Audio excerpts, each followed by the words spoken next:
Think about those nights when a dream hits you like a forgotten memory, something ancient and unsettling that feels like it's from another world. You've had them, visions that seem to predict doom or promise fortune, leaving you wondering if some higher power is speaking through your sleep. But here's what's really going on. In the depths of your mind, these aren't messages from gods or spirits. They're your own forbidden wishes bubbling up, disguised to protect you from seeing the truth. Prehistoric people, huddled in caves or under stars, treated dreams exactly this way, as supernatural revelations, direct lines to the divine or the dead. They believed spirits visited in the night, offering guidance or warnings, because admitting that dreams come from within would force them to confront the chaos inside every human skull. We do the same now, don't we? You scroll through your phone, searching for dream meanings online, hoping it's fate or destiny, when it's really your unconscious mind at work, revealing desires you've pushed down so hard they only emerge in symbols. Back then, in primitive societies, dreams weren't just personal. They shaped entire communities. A hunter dreams of a bountiful chase, and the tribe takes it as a sign from ancestors to venture out. Or a shaman interprets a nightmare as an angry god demanding sacrifice. This wasn't superstition in the lazy sense. It was a clever way the mind collective handled fear. You see, humans have always repressed what scares us most, the raw urges for power, sex, destruction that stem from our earliest experiences. As children, we learn quickly. Some are dangerous, so we bury them. But they don't die. They resurface in dreams, twisted into forms we can accept. Prehistoric views amplified this by calling them supernatural, a defense that lets us externalize the internal storm. It's like redirecting anger at a boss onto your spouse, safer, less guilty. The mind does something interesting here. It protects itself by projecting inner conflicts onto the outer world, turning personal guilt into cosmic drama. You probably don't want to hear this, but consider how this pattern repeats in your own life. Remember that recurring dream where you're falling helpless? Primitive folk might say it's a spirit pulling you to the underworld, a revelation of impending death. But what's actually beneath that? It's your unconscious signaling a loss of control, perhaps from a childhood where you felt abandoned, now replaying adulthood through bad relationships or risky choices. We deceive ourselves by labeling it mystical, avoiding the truth that we're repeating painful patterns to fulfill hidden wishes, for punishment maybe, or to relive the thrill of danger. Freud saw this clearly. Dreams are wish fulfillments, but not the sunny kind. They're often the dark ones we repress, like wishing harm on a rival while pretending piety. In ancient times, this manifested as oracles or prophetic visions, where a dream of battle became a call to war, hiding the tribe's collective aggression under divine sanction. Take a case I've observed. Think of it as a modern echo of the primitive. A young professional, let's say in his 30s, dreams repeatedly of ghosts haunting his home. He awakes convinced it's a supernatural sign, maybe his late father warning him. But dig deeper. The ghosts symbolize unresolved guilt from childhood, when he resented his father's strictness and secretly wished him gone. Now, as an adult, that repression backfires. The dream is a revelation from beyond. It's his mind forcing him to face the gap between what he says, "I love my dad," and what he felt, "I wanted freedom at any cost." Primitive societies did this on a grand scale. A chief dreams of flood, and it's deemed a godly wrath, prompting rituals. Really, it's the group's unconscious anxiety about scarcity or conflict, projected outward to avoid internal blame.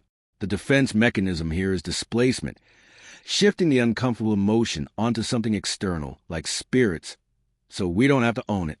And why do we cling to these views? Because the alternative is unbearable, admitting that our minds are battlegrounds of desires we can't control. From the earliest humans, scratching symbols on cave walls, dreams were portals to the numinous, revelations that explain the inexplicable. But beneath that lies the real motive, self-deception. We use these beliefs to mask how childhood experiences wire us for repetition. A primitive child witnesses death in a hunt, represses a terror, and later dreams of vengeful animals as supernatural omens. In truth, it's the mind replaying the trauma, seeking resolution through symbolic fulfillment. You do this too. Dream of being chased, and instead of seeing it as anxiety from past betrayals, you wonder if it's a premonition. The mind protects itself this way, But it backfires. The pattern cycles. Wound or repression to dream, over and over. Rhetorical question. Have you ever woken from a dream feeling exposed, like someone peeked into your soul? That's no accident. Prehistoric interpretations as divine messages serve to communalize personal shame, turn individual forbidden thoughts into shared prophecies. A woman dreams of infidelity, and the tribe calls a spirit's temptation, allowing her to confess without full ownership. It's a collective defense, hiding the universal drive for what society forbids. Freud pointed out how the unconscious desires, often rooted in infantile wishes for total gratification, drive our actions, but we symbolize them to stay palatable.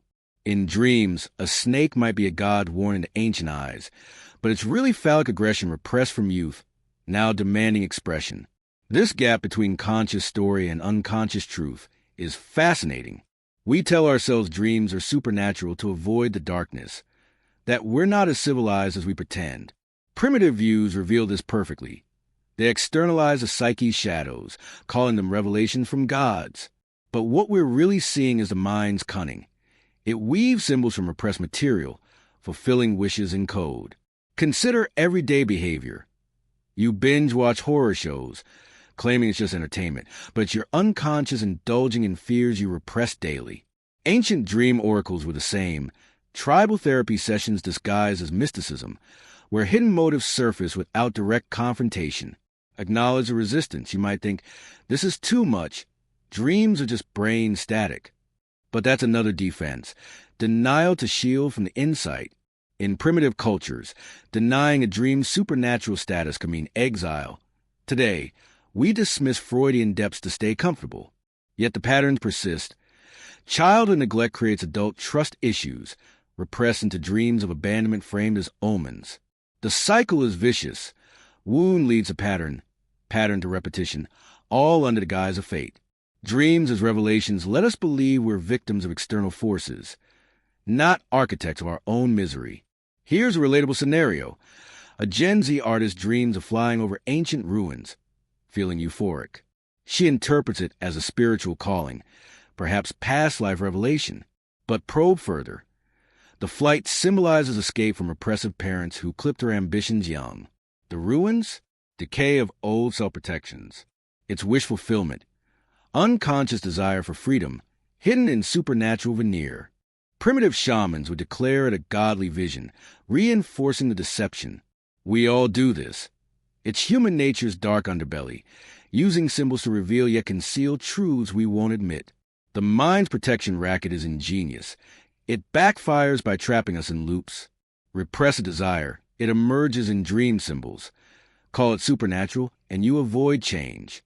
From prehistoric bonfires where dreams dictated migrations, to your bedside journal noting prophetic sleep visions, it's the same mechanism.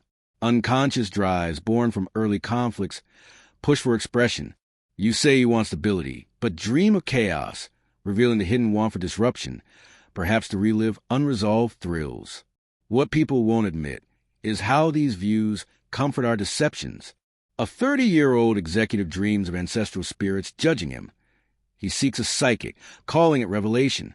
Really, it's guilt from betraying a friend for promotion, repressed from a childhood where competition was survival. The supernatural label lets him externalize, avoiding self-scrutiny. Freudian insight, the ego, the part of you that navigates reality, builds stories to feel okay, but the ID's raw once leaked through dreams.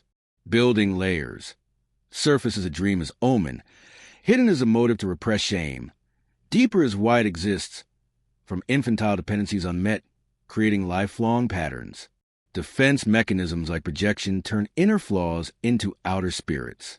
It backfires when dreams force confrontations, like nightmares repeating until acknowledged. We deceive ourselves masterfully. Primitive dream lore as supernatural hid collective repressions. Fears of death, lust for power, under divine will. Today, you might dream of lottery wins as signs, but it's wish fulfillment for security masking deeper lacks. The unconscious doesn't lie. We just misread it to stay blind. In the end, these ancient views on dreams as revelations expose a timeless truth. We're terrified of our own minds, so we dress inner voices as gods. But once you see it, you can't unsee how your dreams aren't prophecies. They're confessions of the soul's hidden wars. That's a revelation that lingers. Your psyche speaks, not spirits. And listening means facing the darkness you've always known was there.